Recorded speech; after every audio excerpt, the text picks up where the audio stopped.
नमस्कार प्यारे दोस्तों। 18 फरवरी को क्लास 10th का हिंदी का पेपर है और आप जानते हैं कि 20 एमसीक्यू प्रश्न आते हैं। हम आपके लिए ला चुके हैं 20 महत्वपूर्ण बहुविकल्पी प्रश्न। अगर आप इस क्लास को देखते हैं तो पूरा विश्वास करिए कि इसी से 20 मल्टीपल चॉइस क्वेश्चन आपके एग्जाम में 18 फरवरी को दिखेंगे। आइए हम विस्तार से देखते हैं हर एक मल्टीपल चॉइस क्वेश्चन को। पहला क्वेश्चन है, लिखी कागद कोरे रचना के लेखक है। Option A Agyeya, option B Kanhaiyalal Mishra Prabhakar, Phanishwar Nath Renu या रामधारी सिंह दिनकर। याद रखना दोस्तों, लिखी कागद कोरे, जब आप लिखते हैं कागद पे तो याद रखना कह कह कर ही तो लिखेंगे। अरे कुछ कागज पे अगर लिखना चाह रहे हैं कागज पे तो कह कह के ही लिखेंगे, मतलब कन्हैयालाल मिश्र प्रभाकर। तो याद रखना लिखी कागद कोरे के रचनाकार कौन है? कन्हैयालाल मिश्र प्रभाकर। आइए हर एक ऑप्शन को थोड़ा डिटेल में देखते हैं। अज्ञेय, जब भी अज्ञेय नाम आए तो याद रखना इनसे दो बातें जरूर आपको याद रखना है ना। पहली बात, इनसे जुड़ा हुआ एक चीज है तार सप्तक पत्रिका। इनसे क्या जुड़ा हुआ है? तार सप्तक पत्रिका।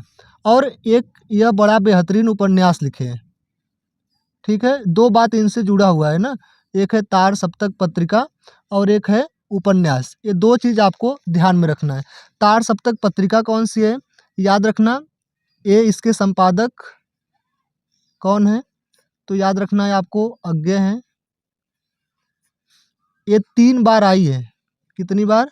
3 बार। सबसे पहले कितने में आई? 1943 में। फिर 7 साल बाद 43 7 50। तो अगली बार दूसरा वाला कब आएगा? 51 में। फिर 7 साल बाद तो 58 हो जाएगा, तो 59 में आएगा। तो याद रखना 3 तार सप्तक आया है। पहला तार सप्तक 1943 में, दूसरा तार सप्तक 1951 में, तीसरा तार सप्तक 1959 में। और एक बात और ध्यान में रखना है, तार सप्तक में कितने कवि थे? तो आपको ध्यान में रखना है कवि कितने थे? 8 थे। अज्ञेय ने इन कवियों 8 कवियों को क्या कहा था? तो आपको नाम जरूर याद रखना है ना, राहों का अन्वेषी। इतनी बात आपको तार सप्तक से जुड़ी हुई याद रखना है। और एक बात ध्यान देना, उपन्यास कौन सा है? शेखर एक जीवनी। शेखर एक जीवनी। तो अज्ञेय से रिलेटेड इतनी बातें। ये पत्रिका कौन सा प्रकाशित की है? तार सप्तक। उपन्यास कौन सा? शेखर एक जीवनी। अब देखना फणीश्वर नाथ रेणु। फणीश्वर नाथ रेणु की एक बड़ी ही बेहतरीन रचना है, आपको याद रखना चाहिए ना, वो है मैला आंचल। आपके एग्जाम में कई बार आ चुकी है ना। मैला आंचल किसकी रचना है? फणीश्वर नाथ रेणु की। इसकी विधा क्या है? तो याद रखना उपन्यास। किस विधा की रचना है? उपन्यास विधा की रचना है। रामधारी सिंह दिनकर, इनका एक रचना कम से कम आप याद रखना, संस्कृति के 4 अध्याय। रामधारी सिंह दिनकर से जुड़ी बातें। तो याद रखना लिखी कागद कोरे रचना के लेखक कौन है? कन्हैयालाल मिश्र प्रभाकर। आइए दूसरा क्वेश्चन की ओर बढ़ते हैं। कन्हैयालाल मिश्र प्रभाकर की रचना नहीं है। कन्हैयालाल मिश्र प्रभाकर की रचना नहीं है। कौन कौन सी नहीं है? तो अभी हम पढ़े लिखी कागद कोरे, ये तो है। अब देखना, महके आंगन चहके द्वार, दीप जले शंख बजे, सिंदूर की होली। अब आपको ध्यान से देखना है। प्रभा, प्रभा शब्द का मतलब क्या होता है? आपको पता है? अरे प्रकाश, उजाला से संबंधित है प्रभा ना। तो अब याद रखना, जब भी प्रकाश होगा तभी ना दीप जलेगा। दीप जलेगा तो क्या होगा? प्रकाश होगा। तो दीप जले शंख बजे, ये भी कन्हैयालाल मिश्र प्रभाकर की रचना है। और आप जानते हैं जैसे ही दीप जलेगा तो आंगन महकने लगेगा और जो द्वार होगा वो चहकने लगेगा ना। दिमाग में रखना है आपको, महके आंगन चहके द्वार और दीप जले शंख बजे और एक लिखे कागद कोरे। ये तीनों रचना किनकी है? कन्हैयालाल मिश्र प्रभाकर जी की। तो बची जो सिंदूर की होली, ये कन्हैयालाल मिश्र प्रभाकर की रचना नहीं है। ये किसकी है? तो याद रखना सिंदूर की होली कौन खेलेगा? जिसके पास लक्ष्मी रहेगा ना। अरे धन रहेगा तब ना सिंदूर की होली, नहीं तो सब नॉर्मल तो गुलाल का खेलते हैं। सिंदूर का खेलने के लिए आपको पैसा बहुत चाहिए, तो लक्ष्मी चाहिए। लक्ष्मी नारायण मिश्र, ये क्वेश्चन आया है आपके एग्जाम में ना।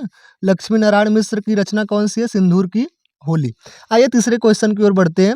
तीसरा क्वेश्चन है, रामधारी सिंह दिनकर की रचना नहीं है। दिमाग में रखना, रामधारी सिंह दिनकर की रचना नहीं है। क्या नहीं है? तो अर्धनारीश्वर इन्हीं की रचना है, आपको अच्छे से ध्यान रखना है। संस्कृत के 4 अध्याय भी इन्हीं की रचना है, आपको ध्यान में रखना है। अजातशत्रु इनकी रचना नहीं है और रेती के फूल भी इन्हीं की रचना है। मेरी बात ध्यान समझिए, रामधारी सिंह दिनकर की आपको 3 रचना याद रखना है। एक अर्धनारीश्वर आपको याद रखना है, एक संस्कृत के 4 अध्याय याद रखना है और एक रेती के फूल याद रखना है। तो अजातशत्रु किसकी है? तो बड़ा ही फेमस नाम है, आपको याद रखना चाहिए, जय शंकर प्रसाद। आइए जयशंकर प्रसाद को यहीं पर पूरा डिटेल में देख लेते हैं। जयशंकर प्रसाद जो है, याद रखना, 4 विधा में रचना की है। सबसे पहला विधा इनका है महाकाव्य। इनका कौन कौन सा महाकाव्य अभी देख लेंगे। इसके बाद उपन्यास, फिर इसके बाद नाटक, फिर इसके बाद कहानी। इतनी चीज़ें इनसे जुड़ी हुई है। महाकाव्य इनका कौन सा है? तो आप सब जानते हैं, इनका एक ही महाकाव्य है, कामायनी। ये सारे क्वेश्चन एग्जाम में पूछे गए हैं ना। कामायनी किसकी रचना है? जयशंकर प्रसाद की। उपन्यास, 3 उपन्यास इनके हैं ना, कंकाल, तितली, एक और है ना, याद रखना, इरावती। और आपको पता है इरावती अपूर्ण है ना। इसके बाद नाटक का बात किया जाए, जो हम बता रहे हैं हर एक शब्द आपके एग्जाम में पूछा गया है ना, तो हर एक बात को ध्यान में रखना। नाटक कौन कौन सा है? तो आप याद रखना, चंद्रगुप्त, स्कंदगुप्त, ध्रुव स्वामिनी, ये सब पूछे गए हैं ना। ध्रुव स्वामिनी, चंद्रगुप्त है, स्कंदगुप्त है, ध्रुव स्वामिनी है। इसके बाद एक बूंद इन्हीं का रचना है। इसके बाद एक और इनकी रचना है, जनमेजर का नाग यज्ञ। इतनी बातें आपको याद रखना चाहिए ना, चंद्रगुप्त, स्कंदगुप्त, ध्रुव स्वामिनी, एक बूंद, जनमेजर का नाग यज्ञ। याद कैसे रखेंगे? याद रखना, जनमेजर का नाग यज्ञ। तो शंकर, देखिए शंकर आ रहा है, शंकर किससे रिलेटेड है? अरे नाग से तो ही है, तो नाग यज्ञ, जनमेजर का नाग यज्ञ जयशंकर प्रसाद का। और याद रखना, जब भी यज्ञ होगा तो उसको बाद में हमें बुझाना पड़ेगा ना, तो कितने पानी, 1 बूंद पानी की आवश्यकता होगी, तो याद रखना 1 बूंद ना, जनमेजर का नाग यज्ञ और 1 बूंद। और एक और इनकी रचना है, वो आपको जरूर याद रखना है, अजातशत्रु ने, ये जो यहाँ पर लिखी गई है। इसके बाद कहानी इनकी है, 3 कहानी है, बड़ी फेमस कहानी, आपको याद रखना चाहिए ना। एक है आंधी, एक है आंधी और एक है आकाशद्वीप, आंधी, आकाशद्वीप और एक है इंद्रजाल। ये 3 इनकी कहानी है। अरे याद कर लो ना, आंधी कहाँ आती है? आकाश में आती है। जब आकाश में आएगी तो जाल बिछाएंगे कौन? इंद्र। याद रखना, आंधी, आकाशद्वीप और इंद्रजाल। आइए चौथा क्वेश्चन की ओर बढ़ते हैं। चौथा क्वेश्चन है, सेवा सदन उपन्यास के लेखक है। याद रखना, सेवा सदन उपन्यास के लेखक कौन है? क्या यशपाल है, मुंशी प्रेमचंद्र जी हैं, या फिर आचार्य रामचंद्र शुक्ल है, या हरिकृष्ण प्रेमी है? तो याद रखना, सेवा सदन जो रचना है वो है मुंशी प्रेमचंद्र जी की। किसकी रचना है? मुंशी प्रेमचंद्र की रचना है ना।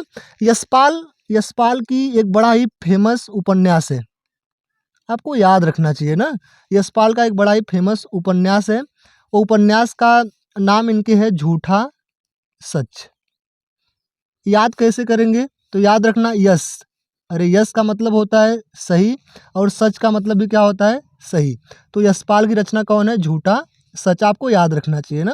मुंशी प्रेमचंद्र जी, बड़ा नाम है, तो याद रखना, मुंशी प्रेमचंद्र जी ये प्रसिद्ध उपन्यासकार है। क्वेश्चन आया कि प्रसिद्ध उपन्यासकार कौन है? तो याद रखना, मुंशी प्रेमचंद्र जी। तो ये 2 विधा में अधिक रचना की है ना, एक उपन्यास और एक इन्होंने लिखा है कहानी। आपको हम बता दे रहे हैं ना, इनका उपन्यास कुछ फेमस उपन्यास है जो आपको याद रखना चाहिए ना, जैसे रंगभूमि, कर्मभूमि, एक इनका बड़ा ही फेमस है निर्मला, आपको याद रखना चाहिए। सेवा सदन जो पूछा गया है इसमें, इतना आपको कम से कम याद रखना चाहिए ना, रंगभूमि, कर्मभूमि, निर्मला, सेवा सदन, और 2-3 आप तो जानते ही है ना, गोदान, गमन, ये सब आप जानते हैं ना, इतना आपको याद रखना चाहिए। इसके बाद कहानी इनकी एक है, वो आप जरूर याद रखना ना, पूस की रात। क्वेश्चन आया कि पूस की रात किस विधा की रचना है? तो किस विधा की रचना है? कहानी विधा की रचनाएं आपको याद रखना चाहिए ना। आचार्य रामचंद्र शुक्ल, याद रखना जो आचार्य रामचंद्र शुक्ल हैं, इनकी एक रचना है, बड़ी फेमस रचना है, आपको याद रखना चाहिए, रस मीमांसा।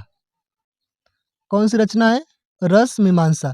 क्वेश्चन पूछा जाएगा कि रस मीमांसा किसकी रचना है, तो आप बताएंगे आचार्य रामचंद्र शुक्ल की। हरि कृष्ण प्रेमी, इनकी भी एक बड़ा ही बेहतरीन रचना है जिसका नाम है रक्षाबंधन। आपको याद रखना चाहिए ना, आपसे क्वेश्चन आ जाएगा रक्षाबंधन किसकी रचना है, तो क्या बताएंगे? हरि कृष्ण प्रेमी। याद रखना इसमें हरि मतलब भगवान, कृष्ण प्रेमी, ये तीनों लोग क्या करते हैं? रक्षा ही तो करते हैं, तो रक्षाबंधन याद रखना ना। हरि कृष्ण प्रेमी की रचना कौन है? रक्षाबंधन। फिलहाल के लिए सेवा सदन उपन्यास के लेखक कौन है? मुंशी प्रेमचंद्र। ऑप्शन नंबर 20 सही है। आइए 5वें क्वेश्चन की ओर बढ़ते हैं। 5वां क्वेश्चन है, हंस पत्रिका के संपादक थे। याद रखना जो हंस पत्रिका है उसको संपादित करने वाले आदमी थे मुंशी प्रेमचंद्र जी। कौन थे? मुंशी प्रेमचंद्र थे। इनके बारे में एक बात फिर से याद रखना, ये क्या है? ये है प्रसिद्ध उपन्यासकार। उपन्यासकार क्वेश्चन आया है आप में ना कि प्रसिद्ध उपन्यासकार कौन है? मुंशी प्रेमचंद्र जी। हंस पत्रिका का संपादक कौन करते हैं? मुंशी प्रेमचंद्र जी। महादेवी वर्मा से 2-3 बातें आपको जरूर याद रखना चाहिए। जैसे महादेवी वर्मा किस पत्रिका का संपादित करते हैं? तो ये करती हैं चांद। चांद्र पत्रिका किसकी है? महादेवी वर्मा का, याद रखना। इसके बाद महादेवी वर्मा जो है संस्मरण बहुत बेहतरीन लिखती है ना, संस्मरण की एक कवित्री है महादेवी वर्मा, संस्मरण बेहतरीन लिखती है। इनका एक बहुत ही फेमस संस्मरण है जो आपके एग्जाम में कई बार पूछा है ना, स्मृति की रेखाएं। क्वेश्चन आएगा कि स्मृति की रेखाएं किस विधा की रचना है, तो आप क्या बताएंगे? संस्मरण। और स्मृति की रेखाएं कौन लिखा है? महादेवी वर्मा।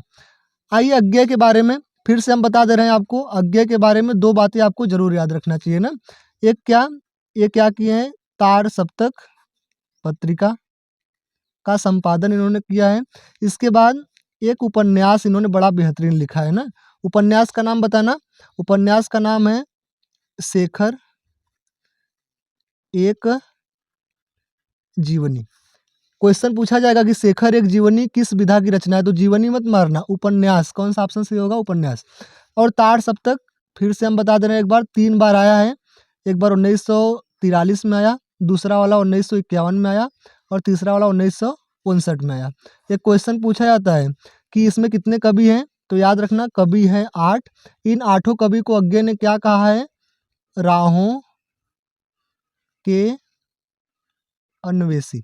आपको याद रखना चाहिए ना। और इसके बाद जैनेन्द्र कुमार, जो जैनेन्द्र कुमार है इनका भी एक बहुत ही प्रसिद्ध उपन्यास है, आपको याद रखना चाहिए, त्यागपत्र। आपके एग्जाम में आया है क्वेश्चन ना कि त्यागपत्र किसकी रचना है, तो याद रखना जैनेन्द्र कुमार की।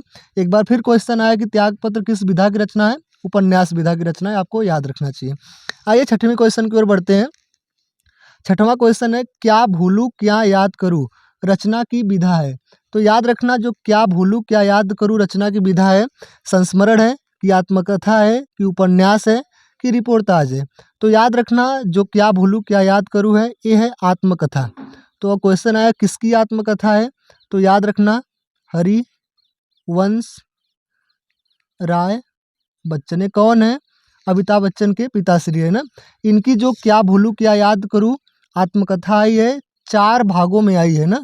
चारों भाग का नाम आपको याद होना चाहिए ना। पहला भाग है क्या भूलूं क्या याद करूं। दूसरे भाग का नाम क्या है? नीड़ का निर्माण कर। नीड़ का निर्माण कर। और तीसरे विधा का नाम है बसेरे से दूर। तीसरे विधा का नाम क्या है? बसेरे से दूर। और चौथा विधा इनका आत्मकथा है। अब आप सोचिए अगर आपसे पूछ लिया जाए आत्मकथा के रचनाकार कौन है, तो याद रखना हरिवंश राय बच्चन। आपके लंका लग जाएंगे ना जब पूछ लिया जाएगा कि आत्मकथा किस विधा की रचना है। ये आत्मकथा भी है और कौन लिखा है? हरिवंश राय बच्चन। तो याद रखना जो क्या भूलूं क्या याद करूं 4 भागों में आई है ना। अगर आपसे क्वेश्चन पूछा जाए क्या भूलूं क्या याद करूं कौन लिखा है? हरिवंश राय बच्चन। नीड़ का निर्माण कर हरिवंश राय बच्चन। बसेरे से दूर हरिवंश राय बच्चन। और आत्मकथा के स्वयं रचनाकार कौन है? हरिवंश राय बच्चन। आपको याद रखना चाहिए ना। फिर से हम एक बार बता दे रहे हैं, याद रखना जो संस्मरण है, संस्मरण की प्रसिद्ध कवित्री, तो याद रखना एक ही नाम आपको आना चाहिए, महादेवी वर्मा। इनका संस्मरण कौन सा है? स्मृति की रेखाएं। याद रखना चाहिए आपको ना, पूछा जाएगा कि स्मृति की रेखाएं किस विधा की रचना है? संस्मरण। उपन्यास की अगर बात किया जाए, याद रखना उपन्यास आपको 6 उपन्यास याद रखने हैं। कितने? 6। ये 6 उपन्यास से बाहर कुछ भी नहीं जाएगा, ये बात ध्यान में रखना। पहला उपन्यास आप याद रखना त्यागपत्र। किसने लिखा है? जैनेन्द्र कुमार ने। पहला उपन्यास त्यागपत्र जैनेन्द्र कुमार ने लिखा है। दूसरा याद रखना मैला आंचल। क्वेश्चन आएगा मैला आंचल के रचनाकार कौन है? तो याद रखना फणीश्वर नाथ रेणु। फणीश्वर नाथ रेणु। फिर इसके बाद एक और आपको उपन्यास याद रखना है शेखर एक जीवनी। किसकी रचना है? अज्ञे साहब की, तार सप्तक वाले अज्ञे। इसके बाद एक और आपको याद रखना है गुनाहों के देवता। ये किसकी रचना है? बड़ा ही प्रसिद्ध उपन्यास है, धर्मवीर भारती। किसकी है? धर्मवीर भारती। 4 हो गए। और 5वां आपको याद रखना है परीक्षा गुरु। ये तो कई बार एग्जाम में आया है परीक्षा गुरु वाला ना। जो परीक्षा गुरु है, याद रखना इसके रचनाकार कौन है? श्री निवास दास। ये क्वेश्चन और पूछता है कि पहला मौलिक उपन्यास कौन है? तो यही है, याद रखना पहला मौलिक उपन्यास। एक और आप याद रखना 6वां झूठा सच। झूठा सच किसका है? तो हम बार बार आपको बता रहे हैं यशपाल की है। किसका? यशपाल। तो आपको याद रखना उपन्यास कितना याद रखना है? 6 उपन्यास आपको याद रखना है ना। त्यागपत्र जैनेन्द्र कुमार, मैला आंचल फणीश्वर नाथ रेणु, शेखर एक जीवनी अज्ञे, गुनाहों के देवता धर्मवीर भारती, परीक्षा गुरु श्रीनिवास दास, झूठा सच यशपाल। रिपोर्टाज केवल एक रिपोर्टाज आप याद कर लीजिए, उतना में काम बन जाएगा। एक ही आपके एग्जाम में आया है ना, तूफानों के बीच। क्वेश्चन आएगा कि तूफानों के बीच किस विधा की रचना है? तो क्या बताएंगे? रिपोर्टाज। याद रखना ना। आइए अगले क्वेश्चन की ओर हम बढ़ते हैं। आइए 7वें क्वेश्चन की ओर बढ़ते हैं। क्वेश्चन है अरे यायावर रहेगा याद की विधा है। याद रखना एकांकी है कि आत्मकथा है कि यात्रा साहित्य है कि रिपोर्टाज। तो अपना दिमाग लगाइए। अगर कोई आपसे कहे, देखना यार रहेगा याद, आप मान लीजिए ट्रेन से सफ़र कर रहे हैं, उसी में कोई कहा बाद में जाते समय यार रहेगा याद, तो यात्रा के समय तो कोई कहेगा कि क्या हम याद रहेंगे यार, तो कब कहा जाएगा? ये यात्रा के समय। याद रखना। तो अरे यायावर रहेगा याद किस विधा की रचना है? यात्रा साहित्य। एकांकी एक बड़ा ही फेमस एकांकी है, आपको याद रखना चाहिए ना। कौन सी है? भारत दूरदशा। क्वेश्चन आया है ना, ये प्रीवियस ईयर क्वेश्चन है आपका कि भारत दूरदर्शा किस विधा की रचना है? तो याद रखना एकांकी। आत्मकथा। आत्मकथा आपको याद रखना चाहिए। किसकी आत्मकथा? वही क्या भूलूं क्या याद करूं, किसकी है? अरे हरिवंश राय बच्चन की आपको आत्मकथा याद रखना चाहिए ना। रिपोर्टाज, एक रिपोर्टाज अभी आपको हम कहें ना, याद रखना चाहिए आपको तूफानों के बीच। ये रिपोर्टाज आपको बार बार याद रखना है ना कि तूफानों के बीच किस विधा की रचना है? रिपोर्टाज। आइए 8वें क्वेश्चन की ओर बढ़ते हैं। 8वां क्वेश्चन है हरिवंश राय बच्चन द्वारा लिखी आत्मकथा के 4 भागों में सम्मिलित नहीं है।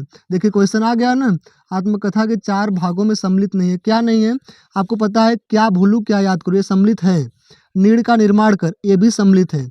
बसेरे से दूर, ये भी सम्मिलित है। क्या सम्मिलित नहीं है? अपनी खबर। अपनी खबर ये हरिवंश राय बच्चन की आत्मकथा में सम्मिलित नहीं है। तो ये किसकी है? तो याद रखना पांडे बेचन शर्मा उग्र। ये किसकी आत्मकथा है? ये क्या है? याद रखना अपनी खबर आत्मकथा है ना। क्या है? आत्मकथा।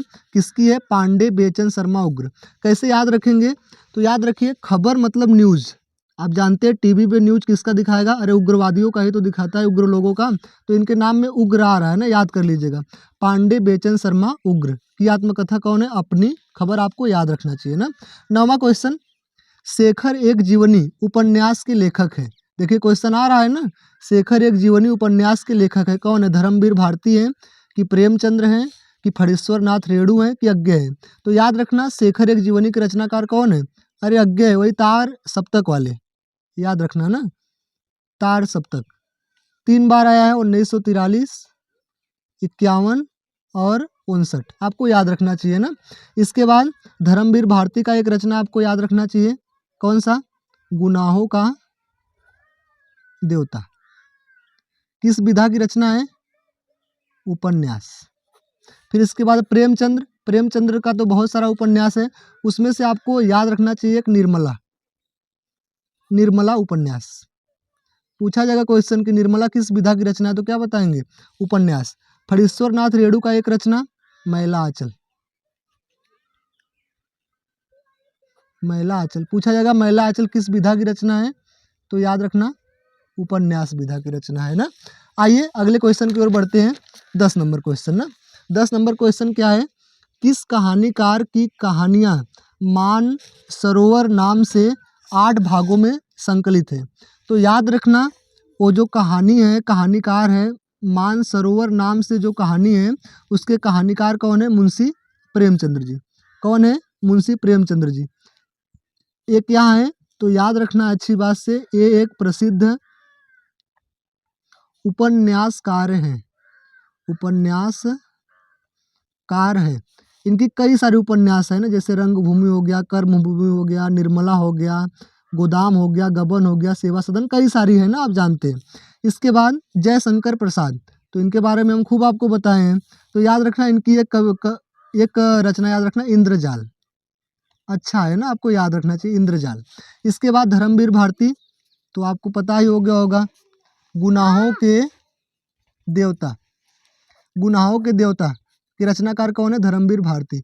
राजेंद्र यादव एक नया नाम है ना, आपको याद जरूर रखना, इनकी एक रचना है चेखव एक इंटरव्यू। क्वेश्चन आ जाएगा कि चेखव एक इंटरव्यू किसकी रचना है, तो याद रखना राजेंद्र यादव। किसकी है? राजेंद्र यादव की। फिलहाल इसका ऑप्शन कौन सा सही हो जाएगा? Option number B, Munshi Premchandra Mansarovar के रचनाकार है। 11वां क्वेश्चन है, अनंत आकाश के रचनाकार हैं, अनंत आकाश के रचनाकार हैं जयप्रकाश भारती, यशपाल, की अमृत राय, की रामवृक्ष बेनीपुरी। तो याद रखना जो अनंत आकाश है उसके रचनाकार है जयप्रकाश भारती। अब ये सोचिए ना, प्रकाश कहाँ पर होता है? अरे आकाश में ही तो प्रकाश होगा, सही बात कि नहीं? आकाश में क्या होगा? प्रकाश होगा। तो याद रखना जयप्रकाश भारती किसके रचनाकार है? अनंत आकाश के। यशपाल, यशपाल का एक उपन्यास आपको याद रखना है, कौन सा उपन्यास वो है? झूठा सच। याद कैसे करेंगे? यश मतलब सही और सच मतलब भी क्या होता है? सही। तो यशपाल की रचना कौन सी है? झूठा सच। अमृत राय की एक बड़ा ही फेमस जीवनी है, याद रखना, उसका नाम है कलम का सिपाही। क्वेश्चन आएगा कि कलम का सिपाही के रचनाकार कौन है? अमृत राय हैं। ये किसकी जीवनी है? ये किसकी जीवनी है?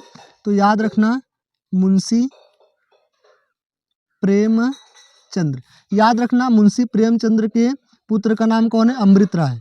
अमृत राय ने ही अपने पिता मुंशी प्रेमचंद्र जी की जीवनी लिखी है। उस जीवनी का नाम क्या है? कलम का सिपाही। आपको अच्छे से याद रखना है। रामवृक्ष बेनीपुरी की एक रचना आपको याद रखना चाहिए, गेहूं और गुलाब। ये आपको याद रखना चाहिए ना। फिलहाल अनंत आकाश के रचनाकार कौन है? Jayaprakash Bharti. Option number A सही है। 12 नंबर क्वेश्चन आइए, माटी हो गई सोना संस्मरण के लेखक हैं। माटी हो गई सोना संस्मरण के लेखक कौन है? अज्ञे हैं, कन्हैयालाल मिश्र प्रभाकर हैं, या भगवत शरण उपाध्याय हैं, या राहुल सांकृत्यायन है। तो याद रखना माटी हो गई सोना इसके रचनाकार है कन्हैयालाल मिश्र प्रभाकर। कैसे याद रखेंगे? याद रखना माटी हो गई सोना, जब माटी और सोना एक में ही मिल जाएगा तो मिश्र हो जाएगा कि नहीं? मिश्रित हो जाएगा। तो ये मिश्र, कन्हैयालाल मिश्र प्रभाकर की रचना कौन है? माटी हो गई सोना। इनकी और रचना है ना, आपको याद है कि महके आंगन चहके द्वार, दीप जले शंख बजे, ऐसे बहुत सारी इनकी रचना है ना। फिलहाल अज्ञे, अज्ञे के बारे में अब तो आप जान ही गए ना। इनसे दो बातें आपको ध्यान रखना चाहिए ना, शेखर एक जीवनी, विधा कौन सी इनकी है? उपन्यास। एक और आपको याद रखना चाहिए तार सप्तक, ताड़ सप्तक कब कब आया, फिर से एक बार देख लीजिए, 51 में आया है, नहीं पहला 43 में है, दूसरा 51 में है और तीसरा 59 में है। फिर इसके बाद भगवत शरण उपाध्याय, इनका एक रचना है, आपको याद रखना चाहिए, साहित्य और कला। क्वेश्चन आया है आपके एग्जाम में कि साहित्य और कला किसकी रचना है, भगवत शरण उपाध्याय। राहुल सांकृत्यायन से जुड़ी हुई कुछ बातें आपको याद जरूर रखना चाहिए। इनकी एक रचना है यूरोप की यात्रा। क्वेश्चन आएगा यूरोप की यात्रा किसकी रचना है, तो याद रखना राहुल सांकृत्यायन। ये क्या है, तो याद रखना ये प्रसिद्ध यात्रा साहित्यकार है। मतलब ये यात्रा वाले टॉपिक पे अधिक रचना करते हैं ना, तो राहुल सांकृत्यायन क्या है, एक प्रसिद्ध यात्रा साहित्यकार है, आपको ध्यान रखना चाहिए ना। आइए 13वें नंबर क्वेश्चन की ओर बढ़ते हैं। 13 नंबर क्वेश्चन क्या है, ध्यान से देखना आप लोग। 13 नंबर क्वेश्चन बड़ा ही बेहतरीन क्वेश्चन है कि मोहन राकेश का नाटक है, कौन सा है, आंधे अधूरे हैं, लहरों के राजहंस है, आषाढ़ का एक दिन है, या उपयुक्त सभी। तो याद रखना मोहन राकेश के तीनों की तीनों रचनाएं किनकी है, मोहन राकेश की। याद कैसे करेंगे, तो याद रखना मोहन मतलब भगवान श्री कृष्ण, कौन, भगवान श्री कृष्ण। एक दिन क्या हुआ, आषाढ़ का दिन था, कौन सा दिन था, आषाढ़ का दिन था। उसी समय वो मुरली लिए और आधे अधूरे ढंग से ही बजाए। कैसे बजाए, आषाढ़ के एक दिन में आधे अधूरे ढंग से ही वो मुरली बजाए, कौन, श्री कृष्ण भगवान। तो उस समय क्या हुआ कि जो उनके आसपास तालाब था घर में, वो तालाब में लहरें उठने लगी और सारे के सारे राजहंस आ गए। तो दिमाग में रखना मोहन राकेश का नाटक कौन है, आषाढ़ का एक दिन उन्हीं का रचना उन्हीं का है, और लहरों के राजहंस उन्हीं का है, और आधे अधूरे भी उन्हीं का है। दिमाग में रखना है अच्छे से ना। 14 नंबर क्वेश्चन, शुक्ल युग के आलोचना विधा के प्रमुख लेखक है। तो याद रखना शुक्ल युग के जो आलोचना विधा के प्रमुख लेखक है वो है रामचंद्र शुक्ल। कौन है, रामचंद्र शुक्ल, आपको अच्छे से दिमाग में रखना है। फिर आपसे क्वेश्चन पूछा जाएगा कि हजारी प्रसाद द्विवेदी क्या है, तो आपको अच्छे से दिमाग में रखना है प्रसिद्ध निबंधकार। क्वेश्चन आएगा कि प्रसिद्ध निबंधकार कौन है, हजारी प्रसाद द्विवेदी। प्रसिद्ध आलोचक कौन है, रामचंद्र शुक्ल। और प्रसिद्ध उपन्यासकार कौन है, तो याद रखना मुंशी प्रेमचंद्र। और राहुल सांकृत्यायन क्या है, तो याद रखना प्रसिद्ध यात्रा साहित्यकार। ये क्या है, प्रसिद्ध यात्रा साहित्यकार। तो शुक्ल युग की आलोचना कौन है, याद रखना रामचंद्र शुक्ल, आपको ध्यान में रखना चाहिए। 15 नंबर क्वेश्चन है, रामचंद्र शुक्ल की रचना नहीं है, क्या नहीं है, त्रिवेणी इन्हीं की रचना है, रस मीमांसा भी है, चिंतामणि भी है। ये तीनों रचनाएं किनकी है, तो याद रखना त्रिवेणी, रस मीमांसा और चिंतामणि, ये तीनों रचनाएं रामचंद्र शुक्ल की है। झूठा सच इनकी रचना नहीं है। झूठा सच मतलब ऑप्शन डी सही हो जाएगा। झूठा सच किसकी रचना है, तो याद रखना यशपाल की। किसका है, यशपाल की। किस विधा की रचना है, तो उपन्यास है, आपको अच्छे से ध्यान रखना चाहिए। आइए 16 नंबर क्वेश्चन की ओर बढ़ते हैं। 16 नंबर क्वेश्चन है कि शुक्लोत्तर युगीन लेखक है, इसमें से शुक्लोत्तर युगीन लेखक कौन है, क्या वियोगी हरि है, डॉक्टर हजारी प्रसाद द्विवेदी है, जयशंकर प्रसाद है, या रामकृष्ण दास है। तो याद रखना जो शुक्लोत्तर युगीन लेखक है वो है डॉक्टर हजारी प्रसाद द्विवेदी। कौन है, डॉक्टर हजारी प्रसाद द्विवेदी। इनकी एक रचना आपको याद रखना है, बाण भट्ट की आत्मकथा। क्वेश्चन आएगा कि बाण भट्ट की आत्मकथा के रचनाकार कौन है, तो याद रखना डॉक्टर हजारी प्रसाद द्विवेदी। आइए 17 नंबर क्वेश्चन की ओर बढ़ते हैं। यह रामधारी सिंह दिनकर की रचना है, इसमें से कौन है, देखना संस्कृत के 4 अध्याय, अरे यही तो है रामधारी सिंह दिनकर की रचना, संस्कृत के 4 अध्याय। साहित्य और कला किसकी रचना है, तो याद रखना भगवती शरण उपाध्याय की रचना कौन सी है, साहित्य और कला। पूछा जाएगा अनंत आकाश किसकी है, अरे आकाश में क्या प्रकाश है तो चमक रहा है, जयप्रकाश भारती की है।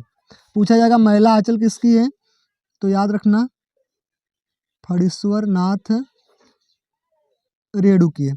आइए 18 नंबर क्वेश्चन की ओर बढ़ते हैं। जहाज का पंक्षी की कृति का विधा है, तो जहाज का जो पंक्षी है कृषि का विधा कौन सी है, नाटक है कि संस्मरण है कि उपन्यास है कि कहानी है। तो याद रखना जहाज जो है कहाँ उड़ती है, अरे ऊपर उड़ती है, तो उपन्यास, अरे उपन्यास का भी तो ऊपर ही है ऊ, तो उपन्यास हो जाएगा ना, याद रखना। जहाज का जो पंक्षी है कृति का विधा कौन है? उपन्यास। आपको अच्छे से ध्यान रखना है। नाटक, संस्मरण, कहानी, आप समझदार है, इतनी तो हम बता दिए ना कि आप जान जाएंगे। तो फिलहाल जहाज का पंक्षी कृति का विधा कौन सी है? उपन्यास है, ऑप्शन नंबर सी। आइए 19 नंबर बढ़ते हैं। 19 नंबर क्वेश्चन है, ये आपको अच्छे से ध्यान में रखना चाहिए। पंच परमेश्वर कहानी के लेखक है। पंच परमेश्वर कहानी के लेखक कौन है? प्रेमचंद्र हैं, अज्ञे हैं, कि हरिवंश राय बच्चन है, कि जयशंकर प्रसाद है? तो पंच परमेश्वर कहानी के लेखक है प्रेमचंद्र। कौन है? प्रेमचंद्र। प्रेमचंद्र क्या है? एक प्रसिद्ध उपन्यासकार है। क्या है? एक प्रसिद्ध उपन्यासकार। अज्ञे के बारे में आप जानते हैं, तार सप्तक। और इनकी एक रचना और है, कौन सी? शेखर एक जीवनी। फिर इसके बाद हरिवंश राय बच्चन, क्या भूलूं क्या याद करूं, आत्मकथा। कितने भाग में आई थी? 4 भाग में आई थी, आपको याद रखना चाहिए। जयशंकर प्रसाद, आपको याद रखना चाहिए इंद्रजाल। कई सारी रचनाएं, इसमें से इंद्रजाल आपको याद रखना चाहिए ना। आइए 20 नंबर क्वेश्चन है, बादल की मृत्यु किसकी रचना है? बादल की मृत्यु किसकी रचना है? महादेवी वर्मा की है, कि डॉक्टर राजेंद्र प्रसाद की है, कि राम कुमार वर्मा की है, कि कन्हैयालाल मिश्र प्रभाकर की है? तो याद रखना, जो बादल की मृत्यु है वो रचना है राम कुमार वर्मा की। किसकी है? राम कुमार वर्मा की। याद रखना ना। महादेवी वर्मा की कुछ रचनाएं आपको याद रखना चाहिए, जैसा कि हम बताएं। एक रचना स्मृति की रेखाएं। क्वेश्चन आएगा कि स्मृति की रेखाएं किसकी रचना है? तो महादेवी वर्मा। विधा कौन सा है? संस्मरण। डॉक्टर राजेंद्र प्रसाद का आपको एक रचना तो जरूर याद रखना चाहिए, गांधी की देन। क्वेश्चन आएगा कि गांधी की देन किसकी रचना है? तो डॉक्टर राजेंद्र प्रसाद। कन्हैयालाल मिश्र प्रभाकर के बारे में आप जानते हैं, कई सारे इनके बड़े बड़े नाम होते हैं इनकी रचना के ना, जैसे चहके आंगन महके द्वार, मेरी बात समझ रहे हैं, दीप जले शंख बजे, ऐसे बड़े बड़े नाम इनके कन्हैयालाल मिश्र प्रभाकर के। माटी हो गई सोना, ऐसे ऐसे इनके नाम रहेंगे, तो याद रखना हो कन्हैयालाल मिश्र प्रभाकर है। तो यहाँ पर हमारे 20 क्वेश्चन पूरे होते हैं। एक एक या 2 क्लास और हिंदी की आएगी, जिससे आपका पूरा रिवीजन हो जाएगा। और इसी जो हम 3 क्लास लेकर आए, 3 या 4 हिंदी के, उसी से सारे के सारे 18 फरवरी में आपको क्वेश्चन दिखेंगे। आप चैनल पे नए हैं तो बिल्कुल चैनल को सब्सक्राइब करके रखिए, क्योंकि अभी मैथ का, साइंस का, सोशल साइंस का, आर्ट का, हर विषय का वीडियो आना बाकी है। तो धन्यवाद। जय हिंद।